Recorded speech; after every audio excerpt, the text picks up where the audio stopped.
Hello. Welcome in, everybody. Hope you're having a good day. I am excited to be here. I have this funny thing with my camera that so I was in a place before where I was in a condo, and where my office space was, I was like on the back end of far away from windows of my condo. And now I'm in my office space, and my new house is very well lit. I have a window and I get like beautiful daytime sunshine, and it's not direct light, so it doesn't get boiling hot in here. But as the day goes on, I have to change the like shade of my camera, the temperature, the light temperature, because very early in the day, I look blue, kind of like this. And then as the sun starts to set, I start to turn orange. And so every time I log in the evening, I have to like find this middle temperature so that I'm not looking like I'm actually a fire or like I'm Violet Beauregard from Willy Wonka.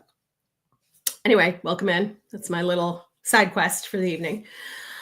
This week on the Forking Audacity, we're going to talk about promotions without raises. And if you've never joined me before, if this is your first time watching my live, welcome. I'm Lauren Lefkowitz. I'm an executive coach and fractional HR professional.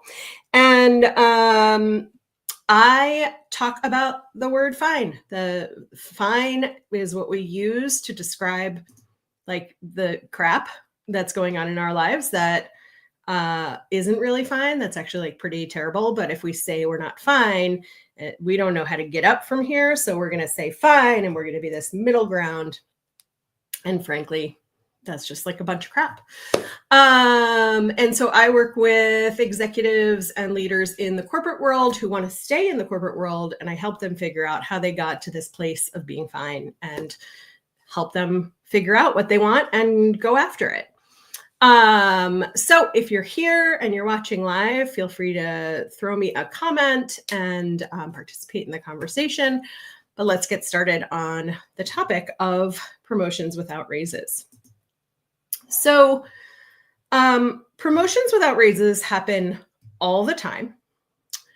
And they suck. So I'm going to start from that platform. Promotions without raises are not fine. They are terrible. They are a bunch of crap, and they're not fair. They're not equitable, and they do not really build your career. And here's why. So let's say that your title is director of marketing, and you have a specialization in email marketing. And your job at the company that you're working for is director of marketing / email, or email marketing, whatever it is. And that is what people internally and externally know that you do. And you're very good at this job, and you are performing well, and you're paid like pretty well for it. You came into this company as the director of marketing, or as a director of marketing. And they're paying you what you wanted. Okay. So this is where you've started from. You've been in this position, in this job for X amount of time, make it up. And your boss sits you down and says, Lauren, I have great news. You are doing such a good job that we want to offer you a promotion. And we want to have you write all of the blog posts and also do some speech writing for our leaders who go out and speak. You are floored. You are so excited. You cannot believe that you've been recognized for the work that you do and how well you do it. And now you're being promoted. And then you hit the floor, or the excitement hits the floor. Hopefully you don't hit the floor. The excitement hits the floor when your boss says, you're still a director of marketing. We will add / copywriting to your title. So you'll be email marketing and copywriting. which is great. I mean, that's great. That's a promotion. Oh, we don't have any money for you right now. But when reviews come around next February, right? We're in March. When reviews come around next February, we'll take this into account when we give you your raise. So what are you actually getting out of this?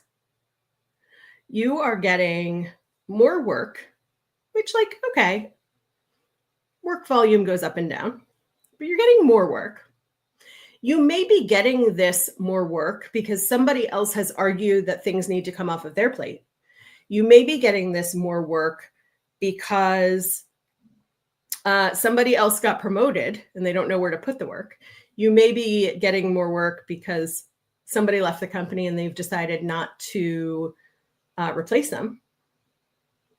You're not getting this work because out of nowhere, all of a sudden, we are blog posting and speech writing, and you're the only person they can see doing this. Now, is it a compliment to you that they see in you that you can do this work? Absolutely it is. It says something really positive about you as an employee, that of all of the people available internally, this work needed to be assigned and you can be trusted with this work. If it were a temporary addition to your job, or it was going to be 45 minutes a week, or it's going to be, we're going to give you these things and take away these things, then there's some balance in the world. They're not going to call it a promotion. They're just going to call it like adjustments to the workload. It's when they call it a promotion that it's really so damaging. It's like they're wrapping poop up in a gift bag, putting ribbons on it. And when you open the gift, it is still poop. It's not anything better. It's when hours of work per week are added to your plate. It's when you're in more meetings, cross-functioning with more people, responsible for more results and outcomes, doing more strategic work, and the only reward is you get to do the work. That's when a promotion without a raise is not a promotion. Now, there are other cases where you may raise your hand and say like, hey, I really want to get into video and my stuff is email marketing. Can I shadow, or can I work on a project, or can I have something small to sort of play with? That's you asking for a development opportunity. That's not you asking for a promotion into that job. If you're looking for professional development or leadership development, which is a form of professional development, I understand that. But if you're looking for leadership development, professional development, you're seeking it out and you are saying, I am willing to do some extra work to get some extra experience so that then I can build my portfolio of work. When your leaders come to you and say, hey, you're doing such a great job, we're promoting you, your gift is simply extra work we know you are capable of doing. That is not a promotion. Now, let them call it a promotion. Let you call it a promotion. Capitalize on that however you can as you go look for a new job. Or you set some boundaries, right? And so I said that a little tongue in cheek as you go look for a new job. But truthfully, a place that is going to promote you without any actual promotion. And when I think of promotion, and when most people think of promotion, they think of pay and title, sometimes level and perks, right? I worked for a rental car company early in my career, and one of the perks when you hit a certain level was that you got to drive a company car. That was a perk you got with a level increase. So sometimes perks and benefits, but at the very least, a salary increase. At the second very least, also a title increase. But saying you've been promoted, which results in only more work for you, is not a promotion. It's a way to suck up to you so that you will do the work without complaint. So what can you do?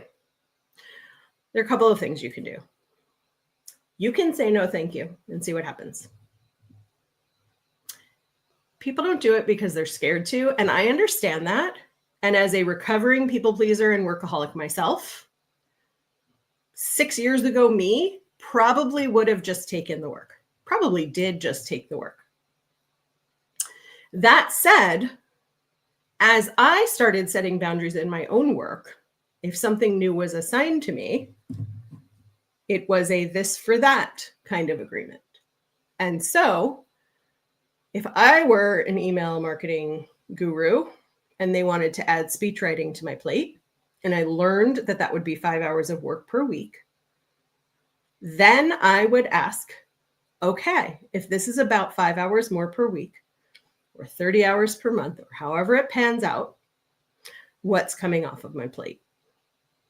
Because without a salary and title change, this is just more work.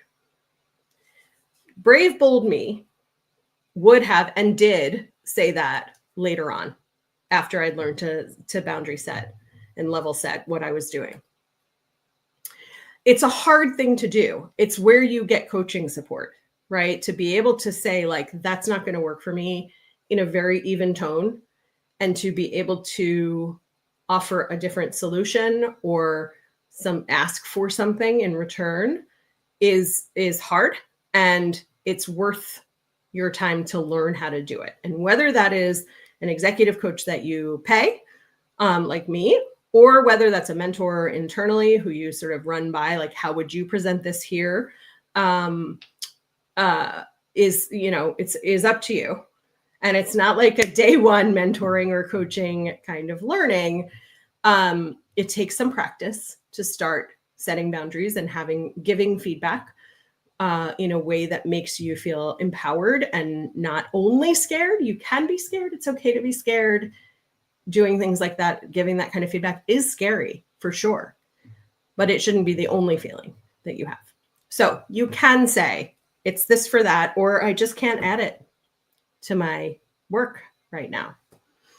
You can also say, I will take it on, but not until there's a salary increase. I have seen other people take on more work and get a salary increase, and I've seen people not, and I don't want to be in the category of not. I'm not the do more with less person anymore. That's another option. Another option is to decide to leave.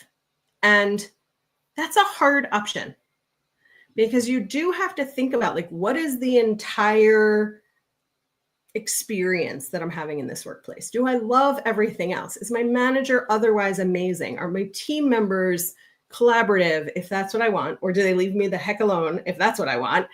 Do I believe in the company? Do I want to stay here? Are there conveniences here that I don't want to give up that I might not find somewhere else?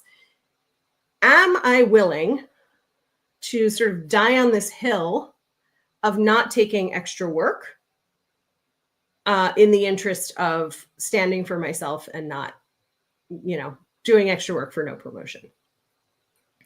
At this point in my career and in my life, I wouldn't.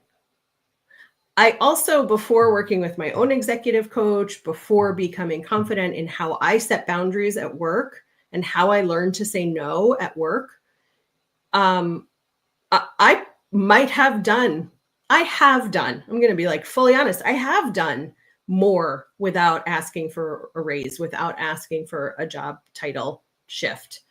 At one time, I was the vice president of HR, and I was managing HR and like 4 operations teams. And eventually I said to my boss, I'm not titled correctly. And we came up with the title of VP in operations as my title. But I could have just sat back and said, well, there's no promotion. There's just more work to do, and I do more work. That's my way. And I did for a while. And then I realized that it didn't feel good. So a lot of how you react to a promotion without a raise, or a promotion without a title change, or a promotion without both, is like, it's in your gut and it's in your heart. And your brain is going to send you spinning. Your brain is going to say, hey, they believe in you, so they gave you this extra work. It's a resume builder. It's a networking builder. It's a profession builder. And you can deny doing this stuff, but then you'll never get anywhere, right? That's what your brain's doing. Your gut knows. Your gut knows. If you're sitting around twiddling your thumbs for half the day because you're bored and you don't actually have enough work to do, and this is an opportunity to be doing more work and contributing in a way that feels good and constructive for you, your gut knows. You're going to feel pretty good about that. If you're already working 50 or 60 or 80 or 100 hours a week and 30 more hours a month gets thrown at you, your stomach is going to sink. If your boss says, we're giving you this promotion, and ultimately what that means is just more work, and you do not have that more work in you, you will feel that in your gut. So step 1 is learning to trust your gut. Step 2 is figuring out if and then how to say no or yes.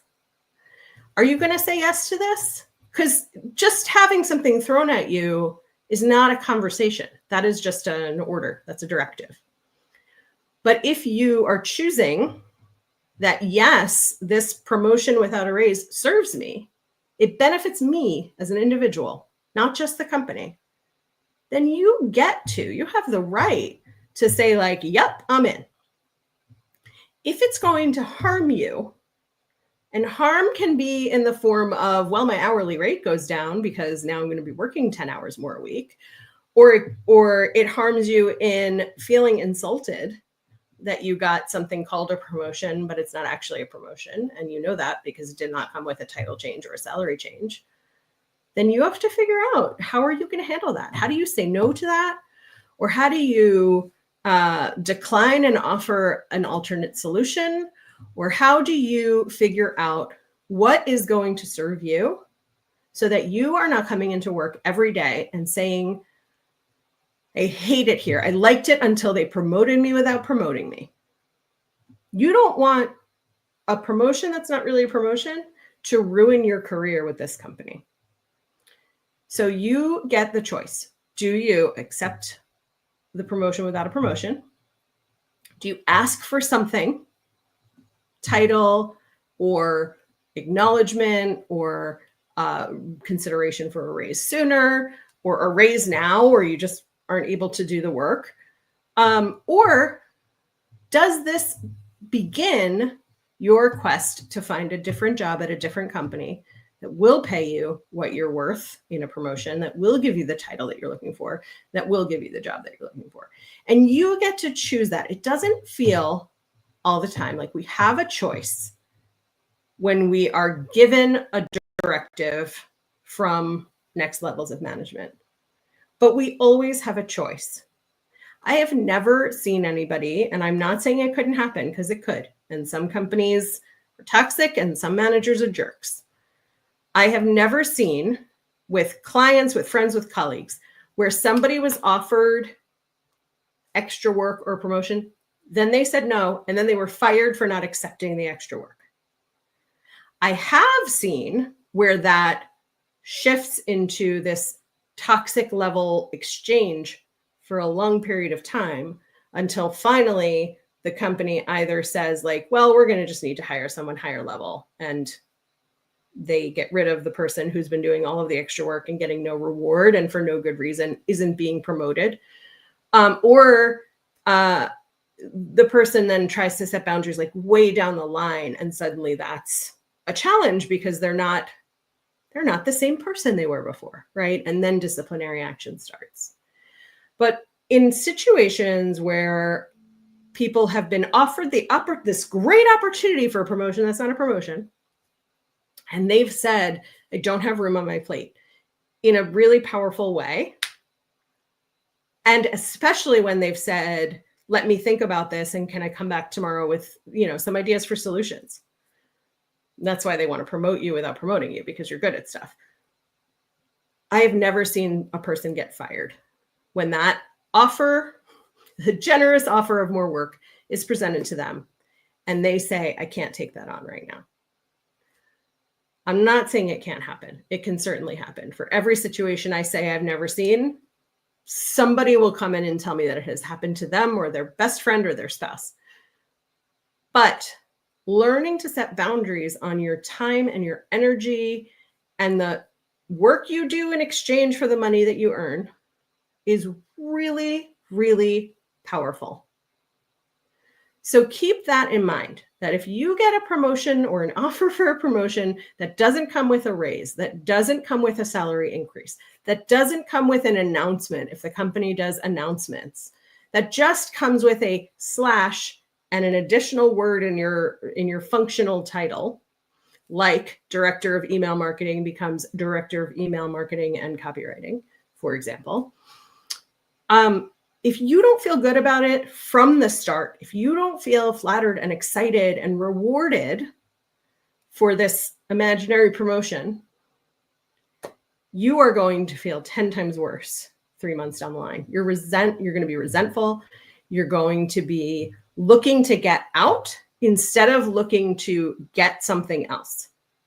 So if you try to set those boundaries up front, if you try to set those limitations up front, if you say no up front in a way that is really powerful and in a way that potentially could help the company in another way, like suggesting a different person or suggesting a portfolio of work that comes off of your plate so that you can take this on, and then like no need to have a title change, we're just moving work from one place to another. That's a really powerful place to come from. And if a few months down the line, you don't feel good about how it's going, then you get to start job searching. And I know what you're thinking, job searching in this economy? I know. It is a frozen job search economy, but it is not dead. There are companies that are hiring and there are ways to find jobs. And I can talk about that in another live. But if you are deciding 3 months or 6 months or a year down the line, you know what? I don't really like my portfolio of work here. That's one thing, because then you get to decide like really powerfully, like what do you want? How do you want to be impacting a company you work for? Who do you want to work for? Is there an opportunity inside your company if your company is big enough? Or do you have to look outside? That is a much more powerful place to come from than I got screwed with a promotion that wasn't a promotion. I kept fighting for the promotion that wasn't a promotion. I kept doing the work. They kept piling on more work. And now I just got to get out of here. And I want you to be coming from a powerful place. If you have questions about this, if you want to talk about how you might handle this, send me a DM or set up a strategy call with me so we can talk about where you are in your work life and what you want to get out of it. That's it for me tonight. I will be live tomorrow night at 7 p.m. Eastern with Lauren Howard to talk about toxicity. That's our main topic is, the toxicity. And we have a whole bunch of different topics lined up for the next couple of weeks. And we'll see you then. Have a great night.